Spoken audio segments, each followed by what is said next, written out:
Got Jasmine, Crockett and Joe Scarborough coming up, who for me, just, excuse the cliche, I'm being really honest here, they hit the nail on the head in terms of everything that's going on with the Republican Party, their obsession with Hunter Biden, their obsession with trying to find something to use to smear. And Jim Jordan and Matt Gaetz this Wednesday morning should almost hide their faces in shame.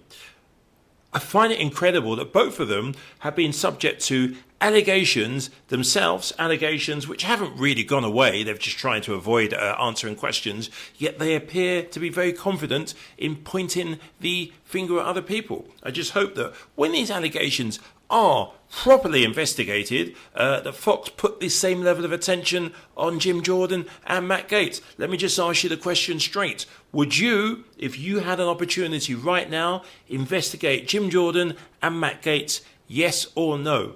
Comment section, press the like button if it's a yes.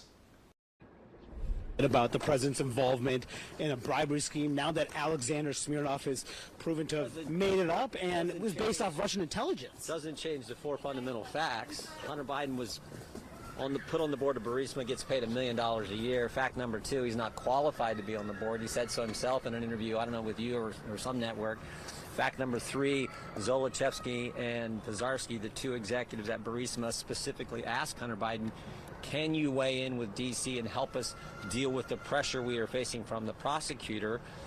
Fact number four, Joe Biden, then he gets called. Hunter Biden calls his dad, according to Devin Archer, Hunter Biden's business partner. Fact number four, Joe Biden then goes to Ukraine 3 days later and conditions the release of the money, American tax money, on the firing of the prosecutor who was applying the pressure to the company that Hunter Biden sat on the board of. You said the 1023 is the most corroborating piece of information you have. It corroborates, but it doesn't change those fundamental facts. So now it's not true. Well, so okay, so the FBI told us that this source was so 14.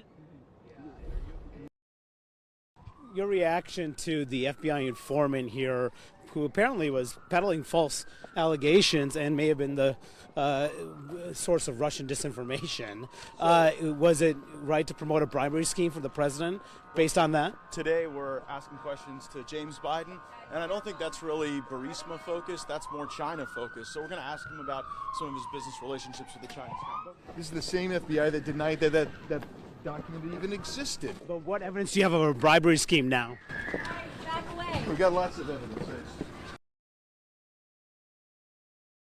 Now we know that Russian intelligence operatives were behind creating the propaganda and disinformation at the very foundation of this investigation.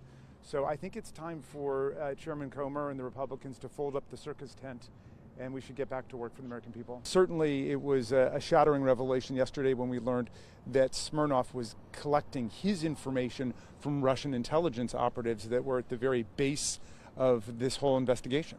Yesterday's revelations demonstrate that Putin's pattern of interference and destabilization of foreign democratic elections around the world, including in America, has continued to this very day. And this impeachment investigation is nothing but a wild goose chase that is based on Russian disinformation and propaganda. The craziest thing about this Smirnov guy, the FBI, DOJ have now ascertained as well that Jim Jordan, James Comer's principal informer, had links to an assassination squad. Yet still, Fox just turn a blind eye. It's like, what should we throw? Can we throw some mud? Will it stick somewhere? No, it's not working. But hey, they think they're doing a good job. Thank you. Here we go. Heads up.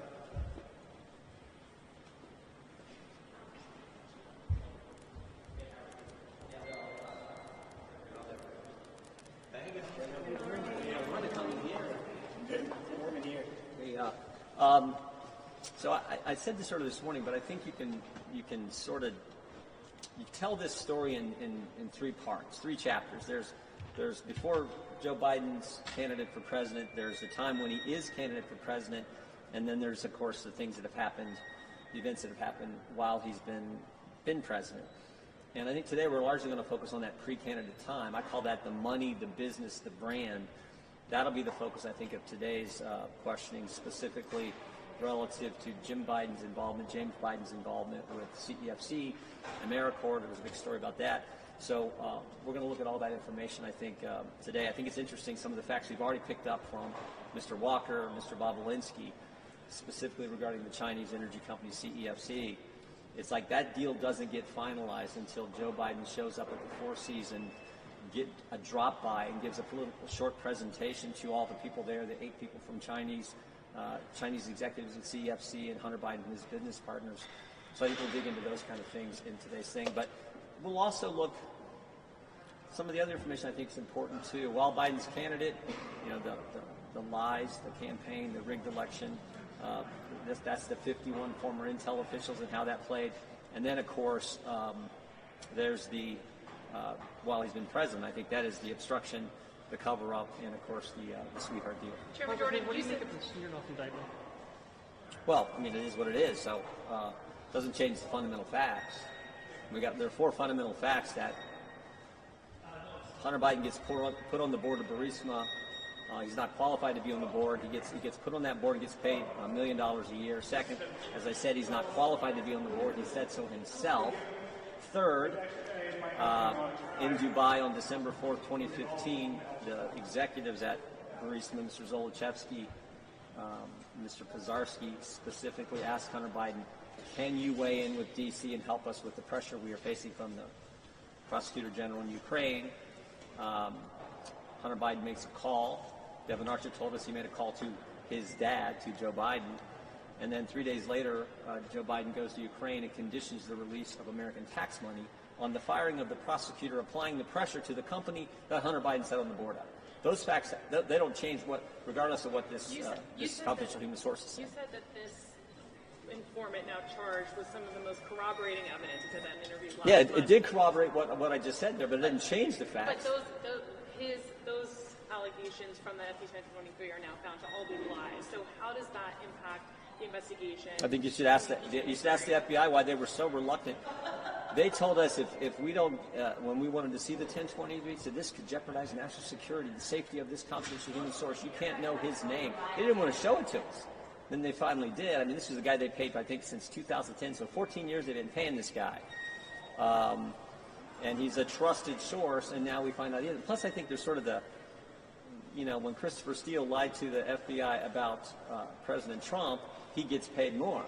When Smirnov lies to the FBI about President Biden, he gets indicted. I mean, go figure. So it doesn't change the fundamental facts. You say it doesn't change the facts. It does change the facts. Those are no longer facts. Those are not true. The 4 things I just said, they're absolutely true. But did Hunter Biden get put on the board of Burisma? Yes. Was he paid $1 million a year? Yes. Did Joe Biden condition the release of tax money for the firing of the prosecutor who was applying the pressure? Yes. All 4 of those things are facts, absolutely, regardless of what the confidential human source may or may not have said. What do you make of Smirnov's connections to Russians, high-level Russian intelligence? We'll find out. That's obviously.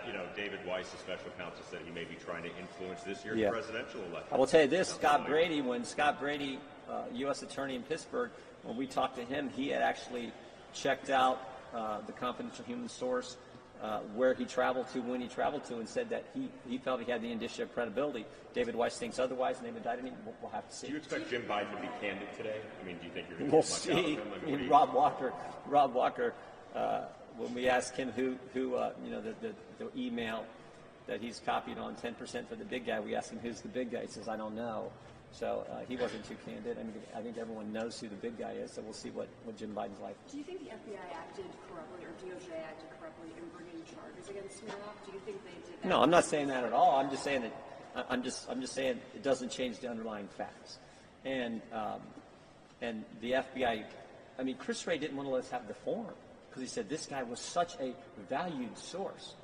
Somebody's asked. Nature of a substitute as offered by Ms. Crockett of Texas. Without objection, the amendment is considered as read. I reserve a point of order. Ms. Crockett is recognized for 5 minutes to explain her amendment. Thank you, Mr. Chair. I'm introducing this amendment to emphasize the importance of telling the truth. Chairman Comer has given us alternative facts about the testimony of Mr. Devin Archer provided to this committee, the Democrats and Republicans, but behind closed doors. Again, it's common sense not to trust my colleagues on the other side of the aisle when it comes to stating the facts, because they are the same ones that gave us alternative facts about the election. They gave us alternative facts about January 6th. And thus far, they have given us alternative facts, at least to the American people, about their motivation for this impeachment inquiry. So I do have a few receipts that I'd like to go through. On December 6, 2023, Chairman Comer tweeted out that President Biden emailed with his son's business associates. But let me be clear, when consulting the transcript, it was determined that those were alternative facts. The actual facts found in Mr. Archer's transcribed interview show that President Biden was not involved in his son's business activities and that during his more than a decade-long business relationship with Hunter Biden, Archer never witnessed President Biden have any involvement in his son's business dealings or take any official actions to benefit Hunter Biden or his businesses.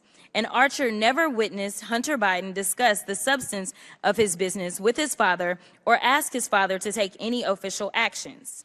Again, in August of 2023, Chair Comer stated in an interview to Newsmax that Mr. Archer, quote, admitted that the Burisma executives were squeezing Hunter Biden to try to do everything he could to get the prosecutor Shokin fired because they were going after their corrupt energy company. And lo and behold, a few days later, Joe Biden actually did that. After consulting the transcript, yet again, it was determined another alternative fact. The actual facts are that Mr. Archer specifically spoke about Ukraine and Hunter Biden's role with Burisma, the Ukrainian energy company on whose board they both served, and repeatedly stated Hunter Biden never discussed Burisma with his father and never asked his father to take an official action to benefit him or Burisma. Mr. Archer further stated that he had no reason to believe Vice President Biden's call for Shokin's removal was driven by anything other than the U.S. government's anti-corruption policy in Ukraine. Chairman Comer again tweeted, he loves his Twitter, on December 6th that President Biden was on speakerphone with the Biden family business associates over 20 times. We consulted the transcript and it was determined again, another alternative fact. Mr. Archer's transcribed interview actually states that while Hunter Biden spoke frequently with his father, sometimes when Hunter Biden was with other people, Mr. Archer stated he never witnessed any discussion of substantive business during these calls. Again, Chair Comer's association with reality about information brought forth by witnesses he demanded come in, well, Chair Comer, we spun it. Again, about Mr. Archer's statements when it came down to President Biden. When we consult the transcript over and over and over, it's been determined that the facts that have been laid out by the members of this committee on the Republican side have been alternative facts. When Mr. Archer was directly asked during the transcribed interview if President Biden was the brand, Mr. Archer clarified that D.C. was the brand and that he and Hunter Biden helped to assemble a team of attorneys, lobbyists, and public officials, public affairs professionals to handle Burisma's government relations, and President Biden was not part of the D.C. team. It is no wonder that Hunter Biden wanted to come before everyone in public because, Mr. Chairman, it is vital that we continually have to set the record straight and make sure that alternative facts are not what's being handed out to the American people, but instead the facts, the real facts, reality. Well, the gentleman, I would also like to, yes. Just for a quick question, Ms. Crockett, and I thank you for that illuminating intervention, because I'm starting to wonder if the Russian hoax should apply to the lie about Burisma, which sits at the very heart of this investigation. That's the real hoax, isn't it? In fact, Lev Parnas, who helped make it up, has been out there begging Chairman Comer and the Republicans to end this wild goose chase and to have him come testify about how they tried to concoct the lie in the first place. And yet, that's a witness that they don't want to hear from. I thank you. I yield back to you, Ms. Crockett. They don't want to hear that. And if we care about making sure that the American people know that we have transparency and truth on this committee, then I would implore this committee to release the transcripts publicly instead of tweeting out alternative facts about what has been testified to.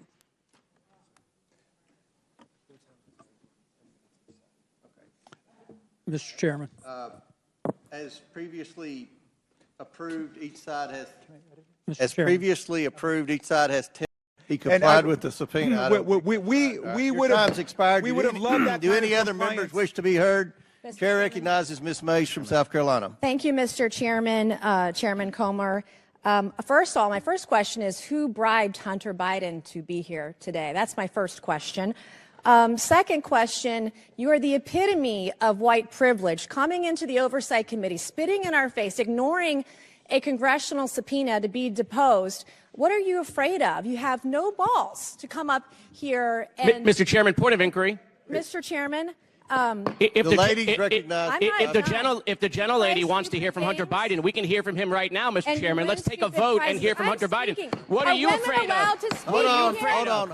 Order. Are women allowed to speak in here or no? Are women allowed to speak in here or no? Could you keep interrupting me? I'll interrupt the You chairman. keep interrupting. I don't know that he's a lady. I think that Hunter Biden should be arrested right here, right now, and go straight to jail. Our nation is founded on the rule of law. Come on. And the premise that the law applies equally to everyone, no matter what your last Point of order, Mr. Chairman. Point of order. It doesn't matter who you are. Point of order, Mr. Chairman. Biggs over here. Donald Trump Jr. Biggs over here. State your point, Mr. Biggs. Yeah, my point of order is this.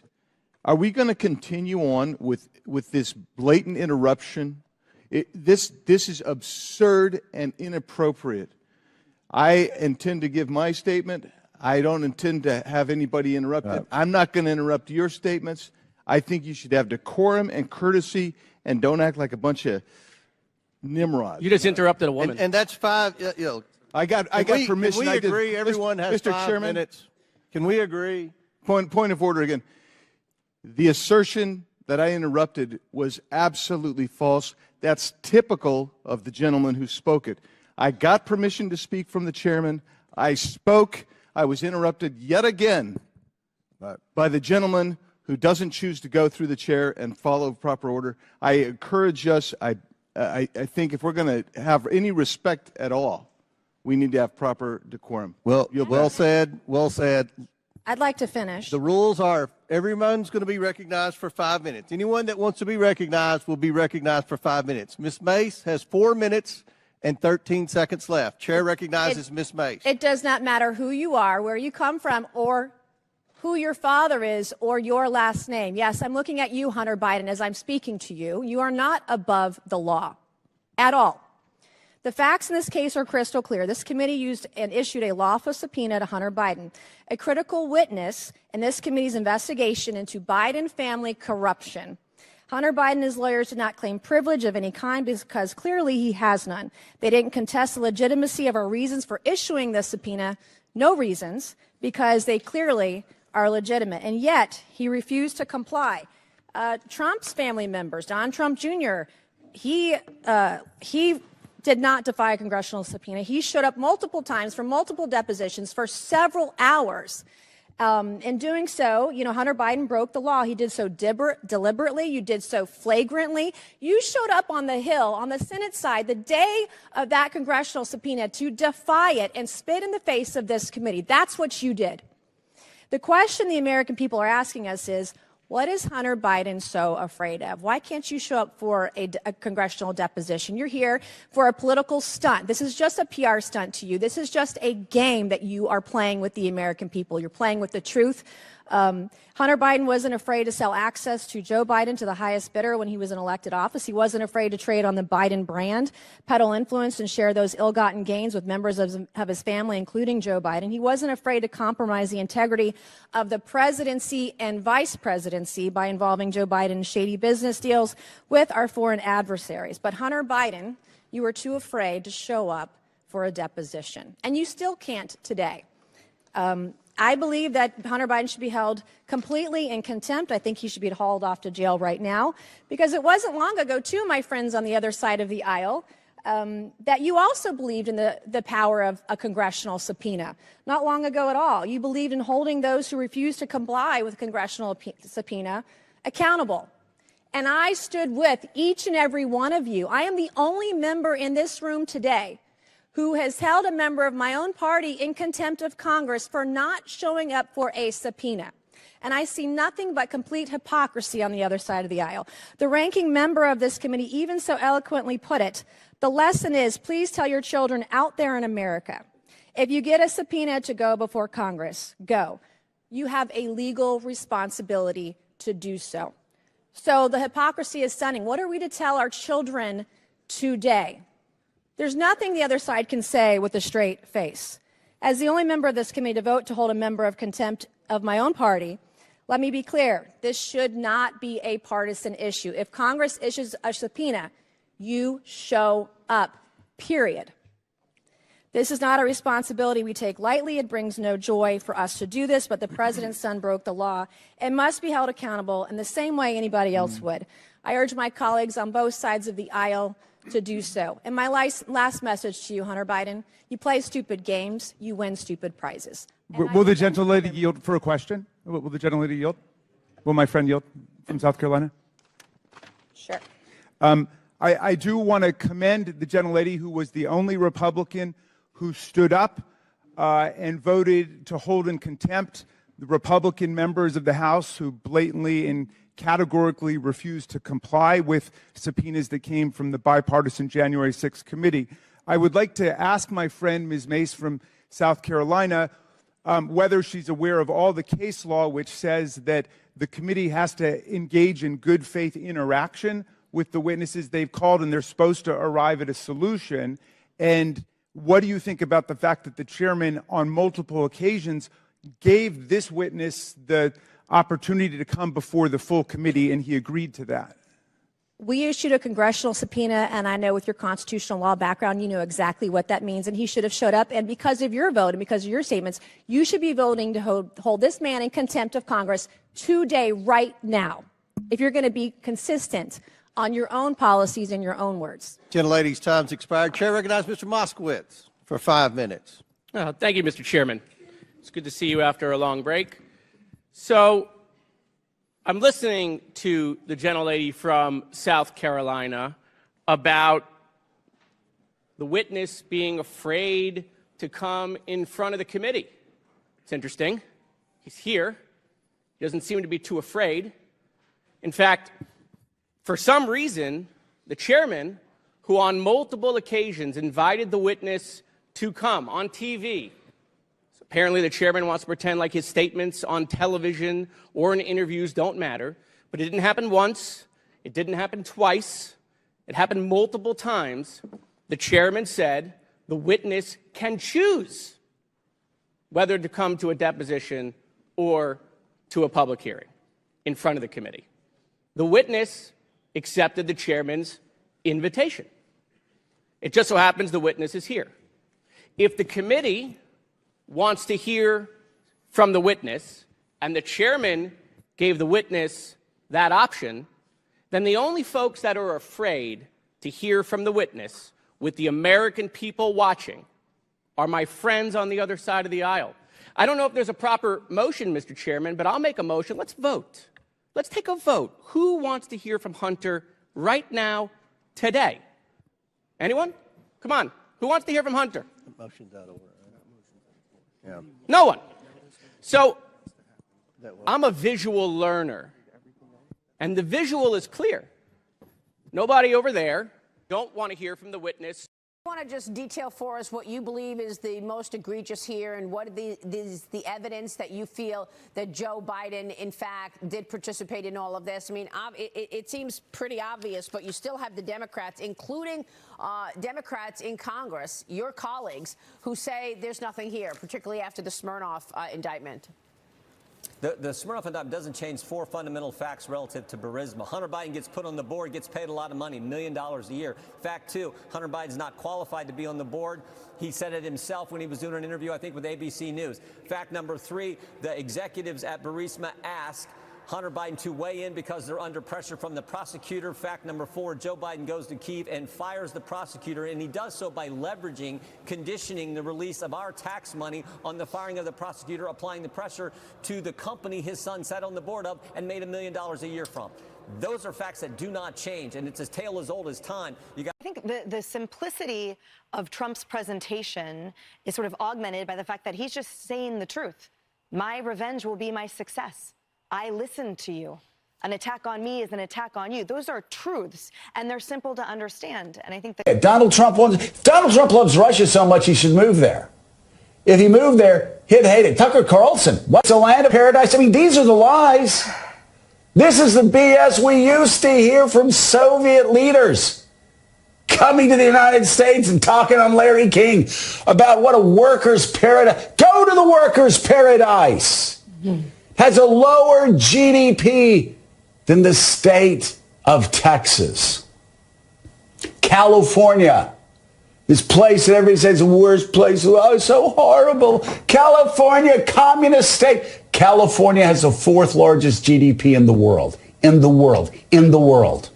In the world. I want to bring in Heilman in a second, but I want to go to Caddy K. Caddy, when you have these idiot Republicans talking about how weak America's military is, how weak America's economy is, how Americans are communists, I think of my limited time going across the world, talking to leaders in the Middle East, talking to the leaders in Europe, talking to leaders around the world.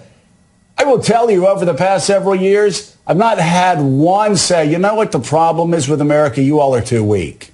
No. What they say is, you're trouncing us economically, you're trouncing us militarily, and we don't appreciate it. They say it in different words, sometimes much harsher. I can't even repeat what one leader of a major European country said to me about what the United States was doing to them, but it was colorful. And it was about our strong economy. We're rolling over the rest of the world, and instead of celebrating America's strength, Republicans are attacking it. Yeah, I mean, look, you and I have had this conversation many times, Joe. Look at the state of the U.S. economy at the